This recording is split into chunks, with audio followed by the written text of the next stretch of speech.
They're busting right here. I got him. Busting right in there on some shad. What better thing to throw in there than a jerk bait? A little one. But they were in there busting. Hang tight a minute there, buddy. There we go. It's a good little start right here at Bartlett. Folks, today we're at Bartlett Lake, and the wind is supposed to blow, blow, blow. I'm gonna throw back in there real quick. There was a few jumping in there after some shad. You find the shad, they're kind of feeding on shad right now. We're in the springtime, but the water temperature here is like 65 degrees. There's one. 65 degrees. Here we go. He's another little guy chasing them shad. Look at that. This is what you get at Bartlett, man. I tell you, it reminds me of the old days at Roosevelt. That little guy. Reminds me of the old days at Roosevelt when we used to just go catch a bunch of fish. A lot of them weren't big. They had that slot limit on back in the day. And, but boy, you could just have a lot of fun going out getting bit. And I think that's why people love Bartlett Lake. Coming down here just to get bit and catch fish on some of your favorite lures is a lot of fun to do. Probably one of the easier lakes to catch fish at in the state, just for catching any kind of fish. But in saying that, today we're throwing a jerk bait because the wind's blowing, and it's gonna blow all day. It's gonna get worse. Spinner baits, jerk baits, crank baits, some reaction baits this time of year are awesome. They're chasing shad. They're also spawning, but the fish are here. Let's see if there's any more in there. This seems like there's some shad in this cut they're pushing in here. You know, in this lake, if you catch a 2-pounder, that's a good fish, you know, but it's still a lot of fun. And I'll tell you what makes this lake a lot of fun, especially to new fishermen. It gives you a chance to get some confidence in a certain technique. You know, it really is a lot of fun, whether it be drop shots or Carolina rigs or whatever you want to throw, you know, crankbaits. It's top water is really good here. They love those Ricos, some buzz baits. It's going to be wide open here soon. But what we're doing is going down the bank, and you're going to find little pods of shad. Right now we're getting a lot of pods of shad that are running throughout the lake, and we just saw the fish busting them there. Got him. I either got him hooked sideways or it's a little better fish. A little better fish. Right on that point. That's like the third fish right off that point. When they're chasing shad, and there's more following him. Look at that. There's more following him. They'll eat that jerk bait up.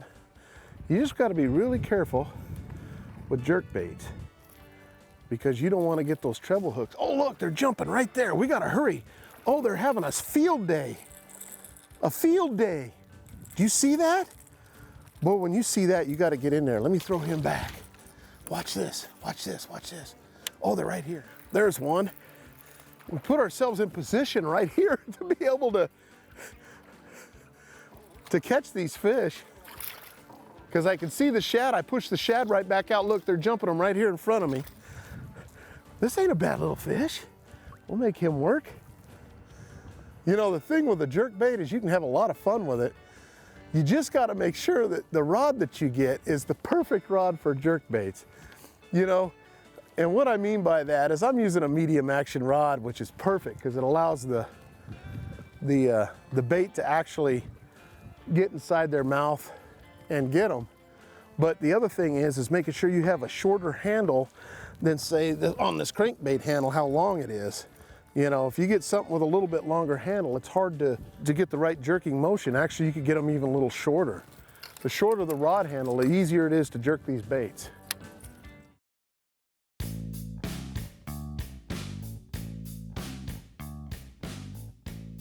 Now the ticket with the jerk bait, to get it to really do its thing, you want to use 12 or 10 pound test fluorocarbon line. That's what I'm throwing today for this particular technique, because you want that bait to be real natural. You don't want nothing really thick or big. It won't get down to its depth. This is a suspending bait, so it's really a great little bait. That chartreuse shad works everywhere I go pretty much, especially in the clear water. It's great. And it's just a great bait. Lucky Craft. Oh, there they are, they're back.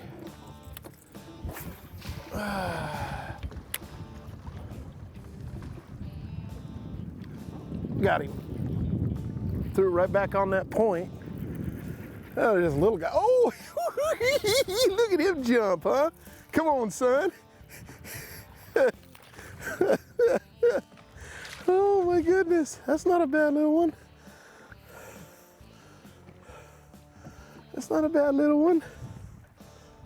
Got to make sure you get a good grip on these little dudes. There we go. There we go. They're in there, still chasing away. You know, I've always been an advocate for sure of saying you don't leave fish to find fish. But in this kind of fishing situation, if I was in a tournament, you know, I'd fish it, try to get my limit out of it or something, but they're little ones here. You want to try to find where those bigger ones are. Got him. Got that fish. Now that fish there is going to be a little bit bigger probably. Well, a little. That is a spinnerbait bass.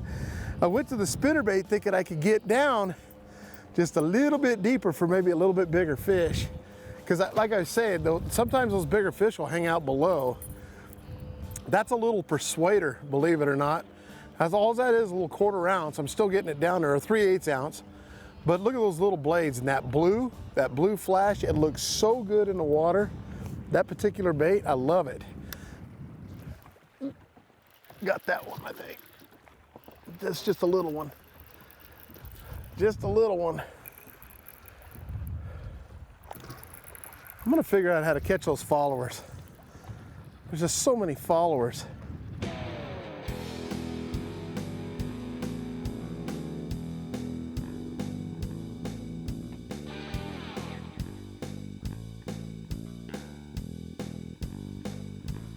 There's one. I got that one. I got that one on that rig. Oh, I think I got two. I got two. Just what I was talking about, son.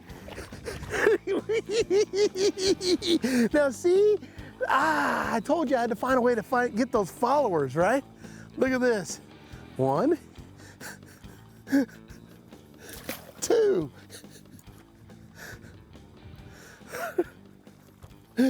I love it. So I see followers like that, and the first thing that comes to my mind as a tournament angler is I got to find a way to catch those followers. It's always the big one that's following the little one you just caught. So over the years, I've kind of worked it out a little bit. Now, you know, you could do the double jerk baits, soft jerk baits, things like that, but swim baits, when they're chasing shad, are a lot of fun to throw. These are the little dippers that you can get made by Reaction Innovations.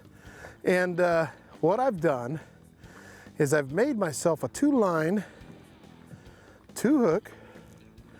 That hook there is weightless, okay? That's my longer one. Underneath it, I've got one with a weight on it. See the little belly weight? And all I've done was tie it to a swivel here. So I got a little bit shorter leader, you can see, and it looks like shad following each other or in the same area, you know, when they're busting shad like that. And I've used a swivel here, a barrel swivel, and then I've tied this onto my main line, which I've made this 12 now, and these are 10-pound leaders. When you have a lot of followers, there is a way to catch 2 at a time. And when you're throwing one bait out there, and you see all those followers, it drives you nuts, especially when you're throwing out there and it seems like all you're catching is the little guy, and you see the big guy following the bait, following him up. So this is why I've decided to throw this particular rig, and it works. That was the first 2 casts out of this rig, and I'm just slow rolling it, trying to get it down there underneath where the smaller fish are hitting. But if you catch one on it, what happens is a lot of times you'll feel a second thump and you'll go, wow, it's a bigger fish than I thought. And you can see how the baits follow each other. I'll bring it by. Look how the baits follow each other. See that? They don't get tangled up or nothing. You got one with a little weight on it, one with not in the back, one with a little weight. Keeps them from tangling up with each other. And you just reel it in like that. And then when you get one that hits, they see the other one because it's flopping around back there, and they grab that one. There they are. Here they are. Here they are. Boy, those are a lot of little ones in there. There he is. Got him. We might have two on there the way that feels. I don't know. Oh, I think we got two on there. It's pretty heavy. What in the world? I do. I got two again. Look at that, folks. You see what I'm saying? Find a way to catch them followers, huh? Look at that. I'm telling you, I don't want them all flopping around on the deck, but there's one. Look at that. And here is numeral 2. Once I get him done, there we go. That is so much fun. And that's how it's done. You gotta learn to experiment around a little bit in this fishing game, and you'll be surprised at sometimes what you can find out or figure out. And it doesn't hurt to become somewhat of a little inventor on your own and trying to figure out some kind of a new technique or something. This isn't really a new technique at all, but it's something a lot of guys just don't do. They throw the single and be happy with that and catching off a fish. But me, on the other hand, I like catching 2 at a time. That's my kind of fishing. Oh, I missed him. I missed him. A lot of times when you get the one, look, he hit the one with the weight on it. So they're hitting that one with the weight on it. It's going down there a little farther. Let's see if we can do it again. They get in there and start busting them shad. There's a lot of fish in there, and it gives you an opportunity to capitalize on some of this stuff. Now, the A-rig is a lot of fun to throw, and you can throw that in there, the Alabama rig, but you only allowed 2 hooks anyways. This doesn't feel like you're dragging a big anchor a lot of times. But the A-rig's very effective, you know? But so is this. Like that. Oh, he came off. I was hoping another one would fall him up. Oh, I kind of gave him a little slack. I shouldn't have. Got him. Oh, I missed him. Oh, another one came up and got the other one. That's the cool thing, is if you foul one up, look at this. You could still go catch another one off the other one. And that's exactly what just happened. Got him.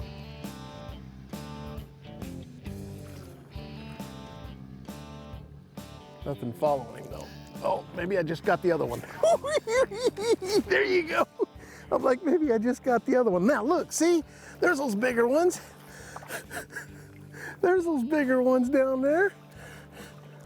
Not as big as I hoped they would be, but that's the bigger one there. Here's 2 of you. We got a 2-fer. I love it.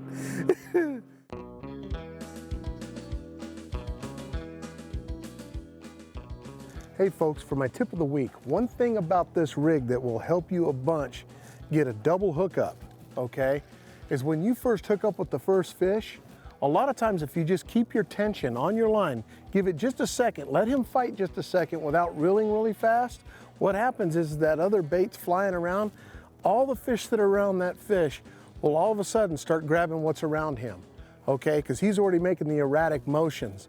So if you reel him in real fast, a lot of times you may not get that double hookup, but if you throw it out there and once you get the hookup, if you just pause it for a second and hold the tension and then start reeling slow, a lot of times you'll feel that double thump, and that's how you're going to catch that second fish.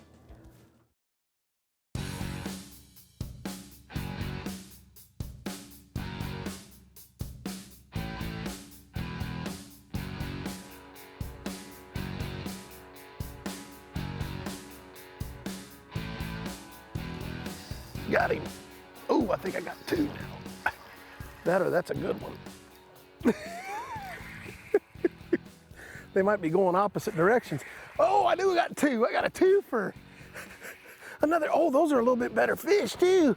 Look at that. That is so much fun. Folks, this is what you go fishing for.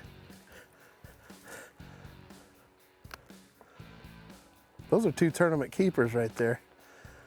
That's a beautiful fish right there. Beautiful fish. Look at this one. This one's a little fat too. Look at that. Little fatty. There you go. So there you have it. You know, we started throwing the jerk bait today, and that worked out really good. Well, we started with the crankbait today. That worked out pretty good, but didn't come out kind of like I wanted it to with the crankbait. I just couldn't get the bites I needed on it. Had a few. We went to the jerk bait, found the fish doing that. They seemed to bite the jerk bait a lot better. And I ended up seeing a ton of followers. And when you're bringing your fish in and you see a lot of followers and it's constantly happening to you, might be a good idea to pull out the old double swim bait.